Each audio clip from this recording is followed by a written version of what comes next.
Hi, I'm Kerry Freeman, co-founder of Neighborhood Homework House, and currently I live in Maine, where I still write the grants for Neighborhood Homework House.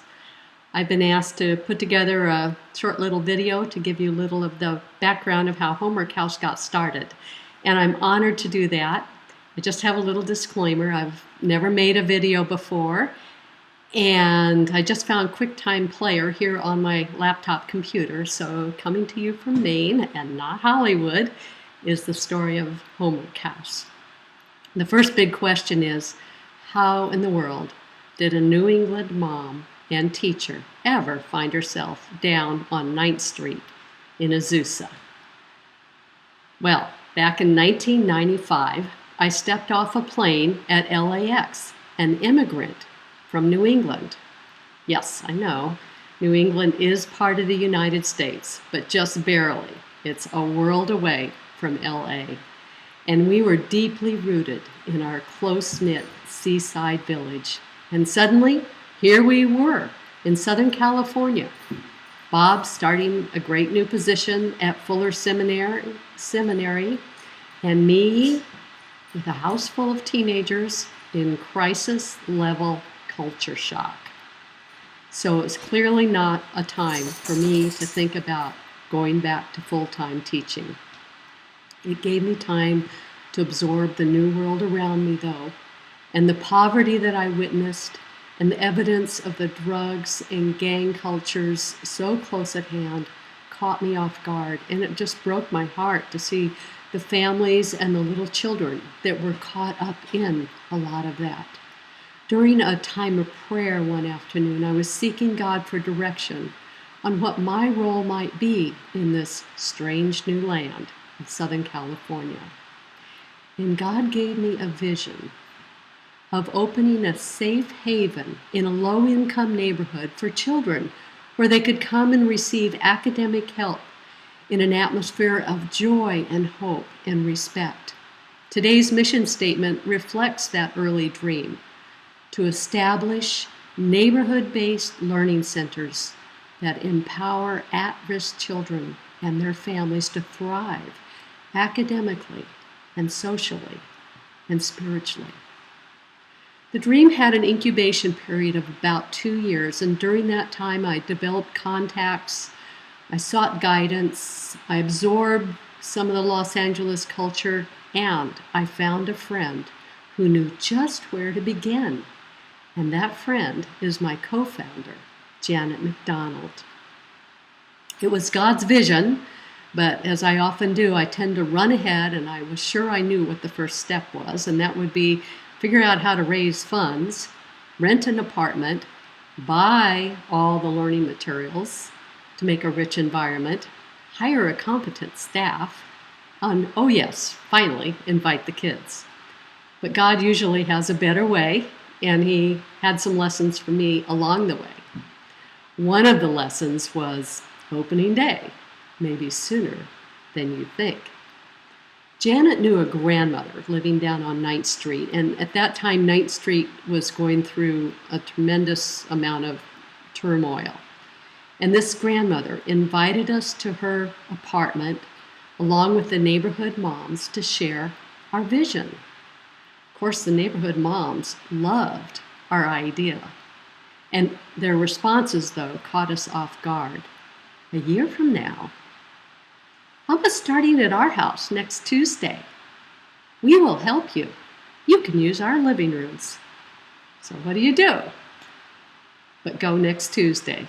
And so in late October 1997, we began lugging my old school supply boxes and homemade snacks up to a second-floor apartment with a handful of volunteers. 2 afternoons a week, we tutored and encouraged the 9th Street children.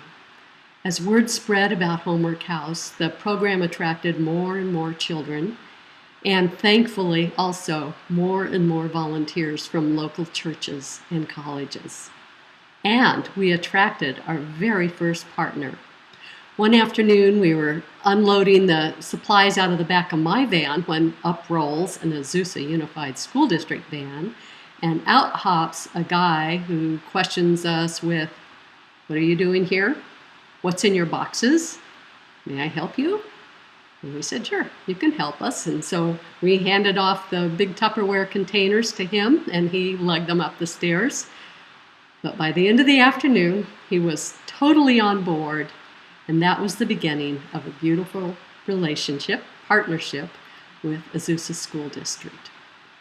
Before long, we were using 2 apartments every afternoon, and by late 1999, we were bursting at the seams and finally came to the point where we could rent our own permanent space there on 9th Street for a permanent home for Neighborhood Homework House.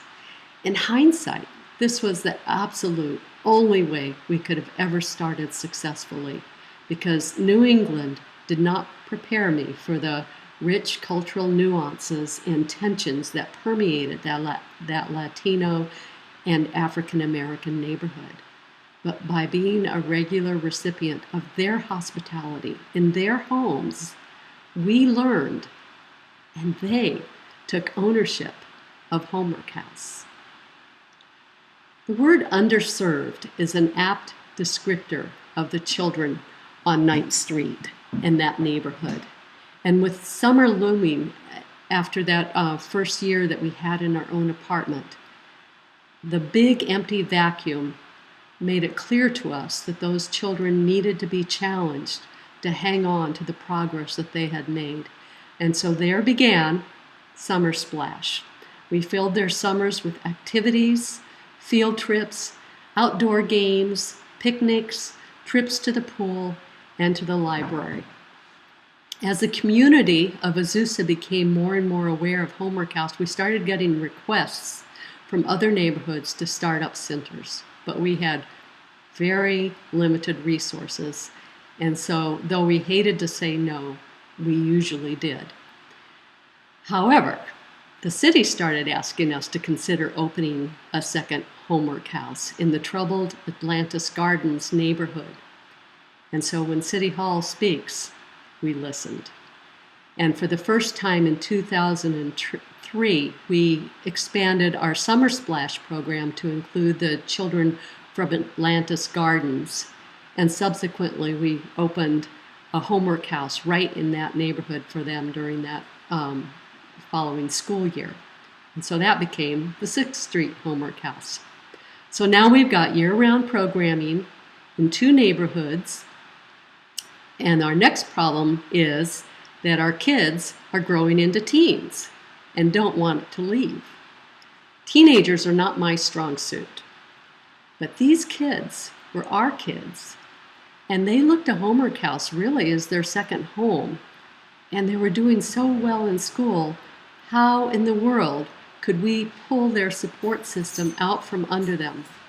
Obviously, we rose to the occasion, and in 2005, we launched the Neighborhood Teen Project. Another lesson I've learned along the way is that heroes and heroines come in all sizes, shades, and circumstances. I quickly began to see that the real heroes were the children and their parents, who faced seemingly insurmountable odds and just needed a little help from friends. I also began to see that the volunteers were also our heroes, along with the board members and the partners that were coming alongside with their time, their talents, and their treasures. Yes, the dream was planted by God, but it was being watered, nurtured, fertilized, and fed by hundreds.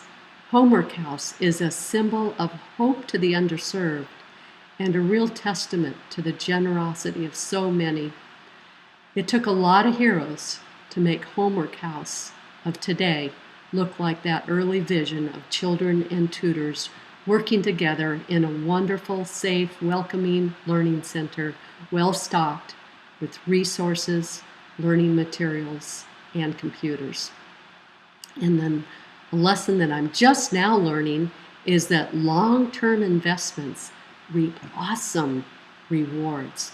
Our graduates are the evidence that consistent, effective, caring support transforms futures. We are now seeing our first students graduate from high school and go on to college as the first generation in their families to do so. In the words of Vance Havner, the vision must be followed by the venture. It is not enough to stare up the steps. We must step up the stairs. And so I want to thank you for joining us on this climb to beautiful futures through Homework House.